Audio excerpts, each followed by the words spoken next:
சின்ன பிரச்சனை எல்லாம் இருக்கு, அதை வந்து அர்ஜுன் தாஸ் வந்து கிளியர் பண்றாரு அப்படிங்கிற மாதிரி வச்சிருக்கு. சரி அதான் கதை போல அப்படின்னு வந்து நினைச்சிட்டு இருந்தோம்னா, அடுத்து வந்து காலேஜ்ல எலெக்ஷன் வருது, அப்புறம் காலேஜ் ட்ரஸ்டி பொண்ணு வந்து எலெக்ஷன் நிக்கிறா, அதுக்கு வந்து ஹீரோயின் நிக்கிறாங்க, அப்படி அவங்களுக்கு ஏதாவது பிரச்சனை அப்படின்னு போறாங்க. அதான் பிரச்சனை கேட்டா அதுவும் கிடையாது. அடுத்து வந்து காளிதாஸ் ஜெயராம் சேர்றாப்ல, நான் தான் முடிச்சு என்னோட தான் வளர்த்தி அப்படின்னு சொல்லி காலேஜ்ல அடாவடித்தனம் பண்ணிட்டு இருக்காப்ல. அவர் மறுபடியும் அவரும் அர்ஜுன் தாஸும் வராங்க. அப்பா இதான் கதையா அப்படின்னு கேட்டா அதுவும் கிடையாது.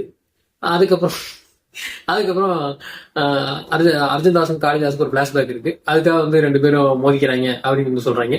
சரி அதுக்காக என்னெல்லாம் பண்றாங்க அப்படின்னு ஏதாவது கதையா போகும் பார்த்தா அதுவும் கிடையாது. இந்த மாதிரி வந்து எதுவுமே கிடையாது அப்படிங்கிற மாதிரி தான் கதை இருக்கு. சாப்டர் வைஸா அதை பிரிச்சு வச்சிட்டோம்னா எல்லாத்தையும் மறந்துட்டு பொறுமையை பார்த்துட்டு போயிடுவாங்க அப்படின்னு நினைச்சா போல.